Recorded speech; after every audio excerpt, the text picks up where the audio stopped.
to the lecture on the lighting design.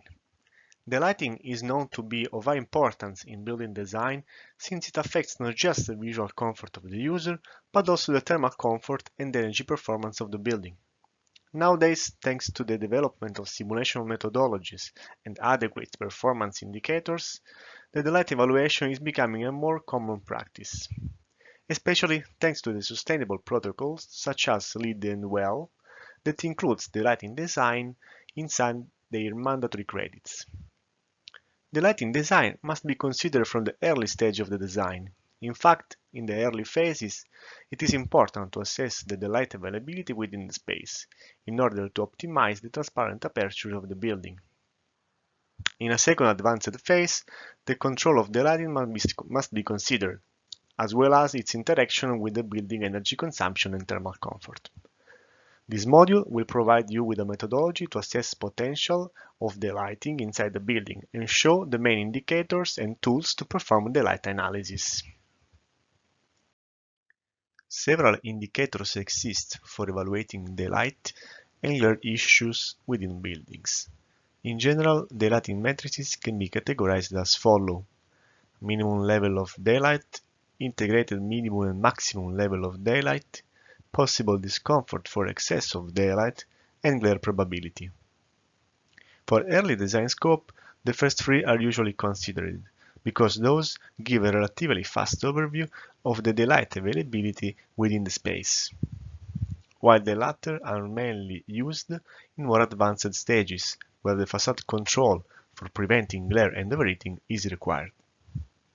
Focusing on early design, two main typologies of indicator are employed: the lighting factor, which is the ratio of interior and exterior illuminance calculated in cloudy sky condition, which is the worst case scenario, and the so-called climate-based daylighting modeling, which is the prediction of various radiant and luminous quantities, such as illuminance, using sun and sky conditions that are derived from standard meteorological dataset, usually for an entire year. The luminous absolute quantities calculated are then manipulated to get suitable indicators, such as daylight autonomy and useful daylighting index. To give an example of climate-based daylighting model index, the calculation of useful daylighting luminance autonomous, or UDIA, is shown. UDIA is defined as the percentage of time within the analyzed period when the illuminance level over a specific point fell above 300 lux, that is the limit level for artificial lighting usage, and below 3000 lux, that is the limit light level that can cause glare and overheating problems. In the given example, the UDI is calculated as the ratio of number of hours when the luminance is within the range, 7 hours in this case, and the total hour of the considered period, 10 hours in the case, so that UDI is 70%. Extending this analysis to the entire year, is it possible to identify how well lit is the space? In particular, for how long a point of the zone is below or above a specific illuminance threshold. Similar to UDI, the other CBDM matrices are calculated considering different illuminance threshold and the distribution over the zone. Please refer to the suggested link for the detailed explanation of the other indicators.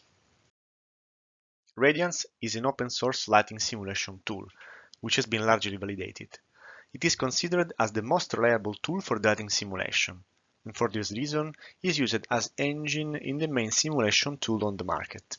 Radiance is continuously under development in order to meet the simulation requirements of the latest lighting and shading technologies. Radiance is a Unix-based software, and it does not have a graphical user interface. For this reason, several tools have been created to support the definition of 3D geometry, the model development, and the data visualization. In particular, the main common characteristics among the software are the possibility to perform climate-based daylighting analysis, daylighting factor calculation, and glare analysis. Additionally, some of them offer the integration with dynamic energy simulation, and are able to perform calculation to comply the credits for the lighting in LED and well protocols. And now, a case of early daylighting design for a residential building located in Bolzano is presented. For this building, architect proposed an initial solution which was not sufficient for the South Tyrolian regulation concerning the daylighting factor in living room spaces, which set the limit to 2%. As shown in the graph, all the living area were below this limit. In order to comply with the Italian regulation, several solutions have been proposed to increase the daylight availability in the living rooms and in general in all the rooms of the apartment. In particular, increase the window-to-wall ratio and suggest limits for the visible glass transmittance and the reflectivity of the balcony surfaces allow to increase the daylighting factor to above 2% for the living rooms.